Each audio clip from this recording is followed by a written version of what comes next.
Hello everyone, कैसे हैं आप सब। और आपका बहुत बहुत स्वागत है हमारे इस यूट्यूब चैनल जिसका नाम है जाबिश फिजिक्स। तो आज हम लोग क्लास 11 के चैप्टर 3 में स्टडी करने वाले हैं रिएक्शन टाइम और स्टॉपिंग डिस्टेंस के ऊपर। क्लास 11 के चैप्टर 3 के हर एक टॉपिक का लेक्चर, हर एक टॉपिक के लेक्चर्स का एक कंप्लीट प्लेलिस्ट बना है जिसका लिंक आपको डिस्क्रिप्शन बॉक्स में मिल जाएगा या फिर यहाँ आई बटन पर मिल जाएगा, तो आप जाकर देख सकते हैं और अपने नॉलेज को बढ़ा सकते हैं। और अगर आप न्यू व्यूअर हैं तो प्लीज़ सब्सक्राइब करें और बेल आइकन ज़रूर दबाएं ताकि आप हमारे हर एक वीडियो के साथ अपडेट रहें, ठीक है।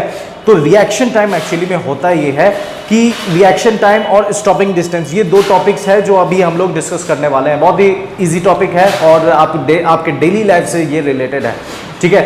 तो स्टॉपिंग रिएक्शन टाइम एक्चुअली में होता ये है कि जैसे मान लीजिए कि आप कहीं जा रहे हैं, ठीक है, आप ड्राइव कर रहे हैं रोड पर 4 व्हीलर से और या बाइक से, किसी भी चीज़ से आप रोड पर ड्राइव कर रहे हैं और अपने धुन में हैं, गाना वाना लगाए हुए हैं और सुन रहे हैं, चल रहे हैं, एकदम चिलैक्स होकर 4 व्हीलर या गाड़ी चला रहे हैं। अब जैसे ही चलाते हैं आपको रोड एकदम क्लियर दिख रही है, ठीक है, सड़क एकदम साफ है, आप चला रहे सडन कोई सामने आ जाता है।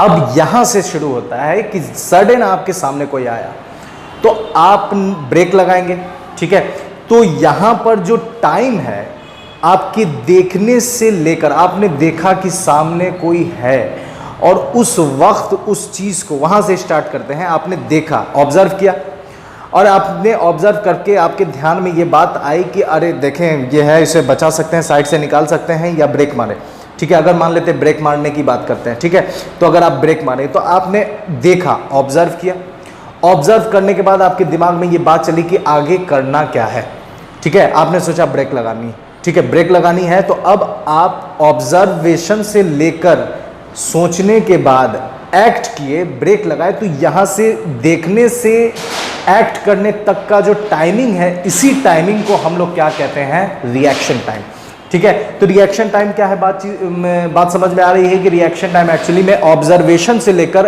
एक्ट करने तक के बीच का जो टाइमिंग है उसे ही हम लोग क्या कहते हैं, रिएक्शन टाइम कहते हैं, ठीक है। रिएक्शन टाइम, अब जैसे आप अपने फ्रेंड का रिएक्शन टाइम देख सकते हैं, पता कर सकते हैं कि उसका रिएक्शन टाइम कितना है, ठीक है। या रिएक्शन टाइम से एक और चीज़, जैसे अगर आप क्रिकेट मैच देखते हैं तो उसमें कभी ये हो जाता है कि कोई बॉलर है और जैसे उसने बॉल डाला तो जो बैट्समैन होता है वो सीधे बॉलर की तरफ खेल देता है। तो बॉलर अभी अपने बॉडी को संभालता ही होता है कि उसकी नज़र पड़ती है कि बॉल आ रहा है, तो वो क्या करता है, अपना हाथ लगा देता है कैच करने के लिए या फिर बाउंड्री रोकने के लिए हाथ लगा देता है। तो यहाँ पर बॉलर का रिएक्शन टाइम नोटिस किया जाता है कि रिएक्शन टाइम एक्चुअली में है तो क्या है कि जैसे ही वो अभी अपने धुन में अपने बॉडी को संभालने की कोशिश कर रहा है, लेकिन उसी वक्त उसकी नज़र पड़ जाती है सामने से कोई बॉल आ रहा है, सामने से बैट्समैन ने बॉल मारा है मेरी तरफ, तो वो क्या करता है, अपने हाथ को बढ़ाकर उस बॉल को रोकने का कोशिश करता है। तो ये जो टाइमिंग है देखने से एक्ट करने तक का, इसी को हम लोग रिएक्शन टाइम कहते हैं। जैसे आप महेंद्र सिंह धोनी का स्टंपिंग के मामले में आप रिएक्शन टाइम देखते होंगे, वो कितनी जल्दी स्टंप कर देता है, तो वहाँ पर उसकी रिएक्शन टाइम को देखेंगे, एनालाइज करके बताता है कि इसका रिएक्शन टाइम बहुत फास्ट होता है, ठीक है। तो रिएक्शन टाइम दो चीज़ पर डिपेंड करता है। हाँ, एक चीज़ ये कि आप अपने फ्रेंड के रिएक्शन टाइम को पता कर सकते हैं। कैसे पता कर सकते हैं, तो उसके लिए आप एक स्टिक लें, ठीक है, जैसे एक स्टिक ले, ये तो बहुत काफ़ी छोटा है, या फिर ये काफ़ी छोटा है, एक लंबा सा रॉड ले लें और कहें कि तुम उस रॉड को ऐसे पकड़ो, ठीक है, ऐसे पकड़ो और आप ऊपर से ऐसे होल्ड किए रहें, ठीक है। और जहाँ से वो पकड़े हुआ है वहाँ पर मार्क कर लें। जैसे ही आप जहाँ से वो पकड़े हुआ है वहाँ पर आप मार्क करेंगे और जैसे ही उसे बात में उलझा लीजिए कि हाँ तुम्हारा नाम क्या है, क्या हुआ, ये सब इधर उधर की बातें, उसे अपनी तरफ उसके इस तरह यहाँ से दिमाग उसका हटा दीजिए। जैसे ही हटाइएगा अब उसे छोड़ दीजिएगा, जैसे ही छोड़िएगा ये नीचे जाएगा, ऐसे पकड़ेगा। तो यहाँ से यहाँ उसने अगर मान लीजिए पकड़ा, तो आपको डिस्टेंस तो पता है, ठीक है, डिस्टेंस पता है, तो आपने क्या करा कि आपको रॉड की लेंथ पता है। ये रॉड है, अगर उसने यहाँ से यहाँ था और यहाँ उसने पकड़ लिया, तो मान लेते हैं ये 10 सेंटीमीटर है, अगर 10 सेंटीमीटर उसने पकड़ लिया, अब उसका आपको रिएक्शन टाइम पता करना है। ये रॉड किधर जा रही है, नीचे की तरफ जा रही, तो जी आपको पता है, acceleration due to gravity 9.8 metre पर सेकेंड स्क्वायर। आपको एस पता है कितना, 10 सेंटीमीटर। और ये रॉड आपने जो होल्ड किया हुआ था ये इनिशियली रेस्ट में था, तो इस वजह से u इसका कितना है, 0 है, तो u इसका 0 है। s आपको पता है, g पता है, तो s is equal to ut plus half a t square, ये हम लोग gt स्क्वायर, ये हम लोग फॉर्मूला जानते हैं। एस आपको पता है u 0 है, तो एस इज इक्वल टू आ जाएगा हाफ जी टी स्क्वायर। तो टी स्क्वायर अगर आप देखें तो t square is equal to निकल कर आ जाएगा, ठीक है, 2s अपॉन जी, और टी स्क्वायर इधर भेज दे तो रूट में। तो ये रिएक्शन टाइम निकालने का हम इस फॉर्मूला पर बैठा कर रिएक्शन टाइम निकाल सकते हैं आप अपने दोस्त का, ठीक है। तो ये था रिएक्शन टाइम। रिएक्शन टाइम किन चीज़ों पर डिपेंड करता है? तो रिएक्शन टाइम दो चीज़ों पर डिपेंड करेगा, ठीक है। पहली चीज़ ये है individual presence of mind, individual presence of mind, ठीक है। और दूसरी चीज़ जिस पर वो डिपेंड करेगा complexity of the situation, complexity of the situation,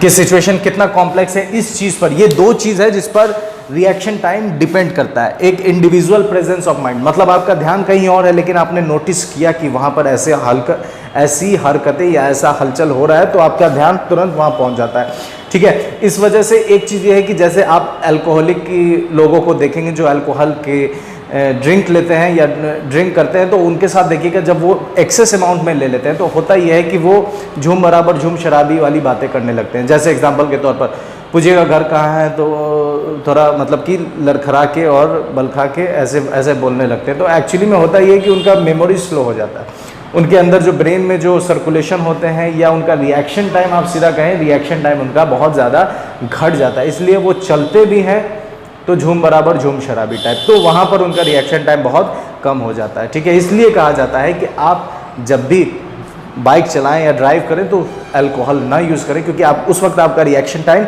बहुत ज़्यादा हो जाएगा। आप देखेंगे गाड़ी आगे सामने कोई आदमी है, आप उड़ा दीजिएगा, घर पहुंच जाएगा, तब ध्यान में आएगा वो ब्रेक लगानी थी, ऐसे वाली फीलिंग आएगी, ठीक है। तो ये है रिएक्शन टाइम। अब इसके बाद हम लोग बात करते हैं स्टॉपिंग डिस्टेंस, ठीक है। तो ये हम लोगों ने डिस्कस किया है किस चीज़ को? रिएक्शन टाइम, ठीक है, रिएक्शन टाइम को डिस्कस किया है। और अब हम लोग डिस्कस करेंगे stopping distance. Stopping distance, stopping distance क्या होता है, ठीक है। स्टॉपिंग डिस्टेंस कहने का मतलब यह है कि जैसे आपने देखा कि सामने कोई है और आपने गाड़ी की ब्रेक लगाई, तो जैसे ही गाड़ी की ब्रेक लगाते हैं तो ब्रेक लगाने के बाद जो अगर डिस्क ब्रेक है और काफ़ी अच्छा है तो वो वहीं पर रुक जाता है।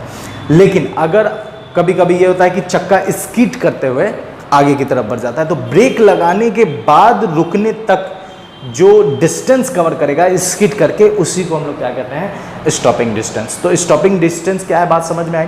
जब आप ब्रेक लगाते हैं और ब्रेक लगाने के बाद जो गाड़ी रुकती है, मतलब जो स्किड करते हुए आगे बढ़ेगी उसके बाद फिर गाड़ी रुकेगी, तो ये जो डिस्टेंस होता है इसी को हम लोग क्या कहते हैं? Stopping distance. तो स्टॉपिंग डिस्टेंस भी हम लोग इस फॉर्मूला से निकाल सकते हैं, S is equal to UT plus half AT square. तो ये आपका स्टॉपिंग डिस्टेंस हो जाएगा, स्टॉपिंग डिस्टेंस, ठीक है। स्टॉपिंग डिस्टेंस, और स्टॉपिंग डिस्टेंस इनिशियल वेलोसिटी आपके पास कुछ ना कुछ है, ठीक है, और रुकने में कितना वक्त लगा और आपने कितना रिटार्डेशन, जो ब्रेक लगाया वो कितना रिटार्डेशन पैदा करा है, इन सब चीज़ को जब आप नोटिस करके इस वैल्यू पर डालेंगे तो आपका स्टॉपिंग डिस्टेंस निकल जाएगा। तो ये था चैप्टर 3 के ऊपर हर एक टॉपिक्स, ठीक है। अगर आपने नहीं देखा है तो प्लेलिस्ट में हर एक लेक्चर, हर एक टॉपिक से रिलेटेड, हर एक न्यूमेरिकल से रिलेटेड आपको मिल जाएगा, आप जाकर देख सकते हैं। लिंक आपको डिस्क्रिप्शन बॉक्स में भी मिल जाएगा और यहाँ आई बटन पर भी मिल जाएगा। तो मेरे साथ बने रहने के लिए बहुत बहुत शुक्रिया। अपना ख्याल रखें। गुड बाय एंड खुदा हाफिज।